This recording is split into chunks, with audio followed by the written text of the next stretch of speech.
શિયાળામાં મળતા વટાણાની જો બારેમાસ તમારે આ જ સ્વાદ અને આ જ કલર સાથે ખાવા હોય તો આ છે તેની નવી રીત, જેમાં વટાણાને કઈ રીતના સ્ટોર કરીશું તે જોશું. જેના માટે 2 કિલો જેટલા વટાણા લઈ તેને મેં ફોલી લીધેલા. હવે કોઈ એક મોટું તપેલું પાણીનું ભરીને તેને ગરમ થવા દઈશું. સારી રીતના ગરમ થઈ જાય ત્યારબાદ 2 ચમચી ખાંડ ઉમેરીશું. વટાણાને સ્ટોર કરતી વખતે જો તેમાં ખાંડ ઉમેરવામાં આવે તો તેનો કલર એવો ને એવો જ રહે છે. હવે સરસ પાણી ઉકળી ગયેલું ને મેં બધા વટાણા તેમાં ઉમેરી દીધેલા.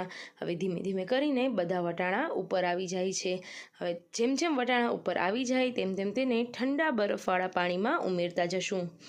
એ પાણીમાં માત્ર 5 જ મિનિટ રાખવાના છે અને પછી એ પાણીમાં નિતારી લેશું.